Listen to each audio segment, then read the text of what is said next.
Right, now I've covered the paper everywhere where there's going to be any shadow at all. Light, dark, whatever, it's all covered. Please do not stress and worry at this stage about things like this. This is a little bit of, this is what we call a cauliflower edge. It's a little bit of bleed back because this was already drying when I put fresh colour there. Please don't stress about it. It doesn't have to look perfect at this stage.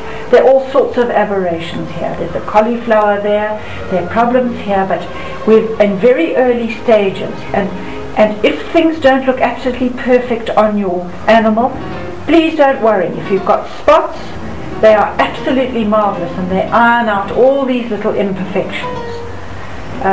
Our next stage will be looking deeply into these shadows to see where there are darker shadows within the shadows. So the next wash we will be painting shadows again, but they're all going to be smaller because they're inside the main bigger lighter shadow shapes. Right, we've got our first wash of shadow shapes completed, and now's the time to look deeper into the shadow shapes on your source material. Make up your mind where you need to put even deeper shadows. For instance, I don't know if you can see, but here there's a light line. There's a lighter area there on the side of the face than it is beyond. Also, there's a darker area behind the ear, and inside the body here there's a lighter area here than it is there.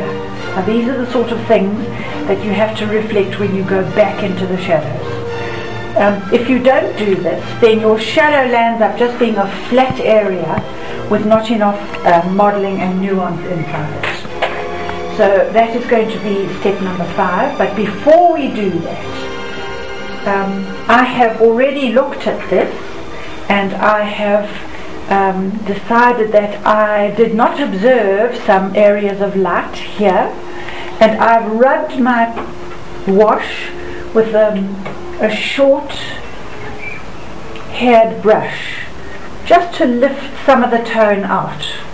I don't know if you can see there, I've made a slightly lighter area. This is perfectly possible with watercolour.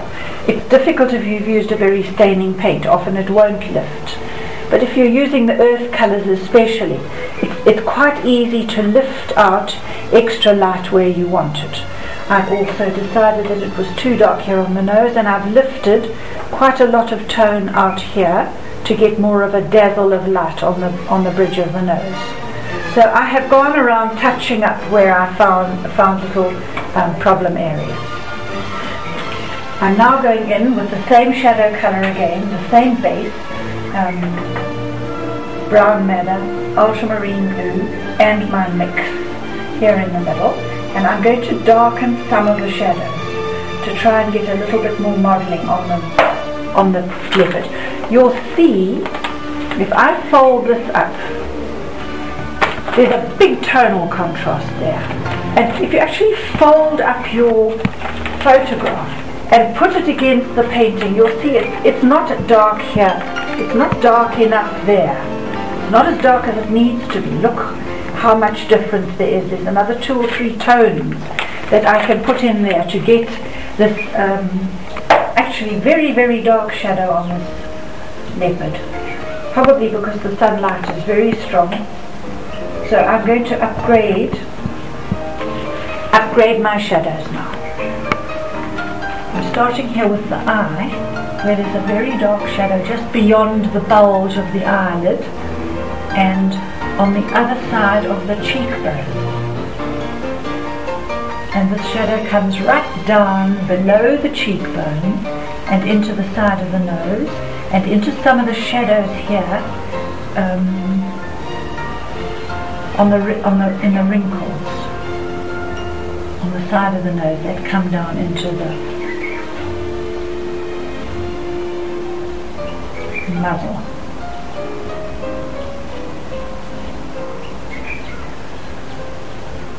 I'm going to darken that a little bit here. It can look crazy, it can look very much too exaggerated, but we need to do this, because if we don't do it now, once we get the spots on, the leopard is going to look too flat, and then you can't get the shadows on. You can't paint shadows over spots because the spots lift, and then you've got big trouble. Just going to darken in there a little. Right. Don't worry about hard edges, they will disappear with the shadow, with the spots. I'm going behind this ear a little. I'm going to go inside the ear first. It's going to be very, very dark by the time we're finished in here, but I'm just giving it another wash now. When we get to details at the end, I'll paint it almost black inside here, inside this ear.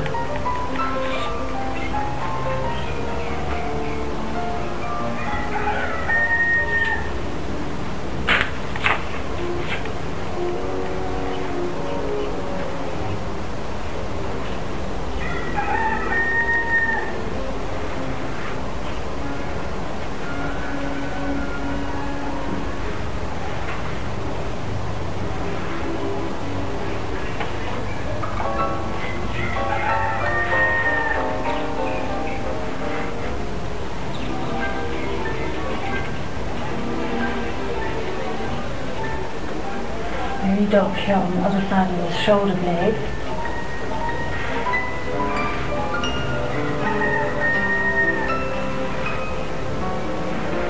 I need more tone on the far side of the leg, otherwise this leg is not going to show up as a separate entity from the flank of the animal.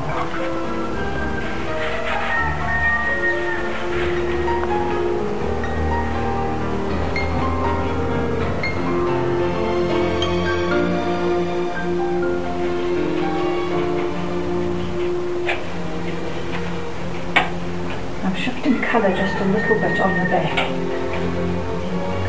Put a very strong red here.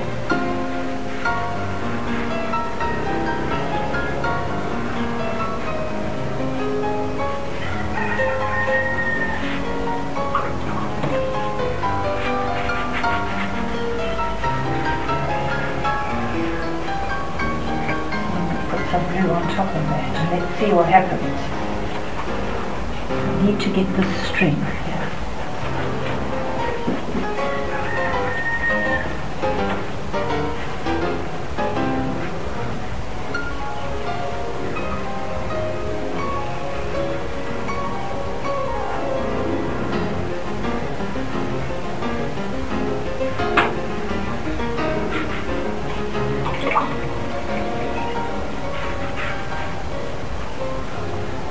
Now you're probably thinking this looks a hell of a mess.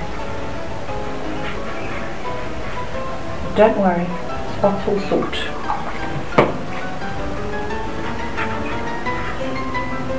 It's quite harder to paint a lion than it is to paint a leopard, because the spots do cover up all sorts of problems.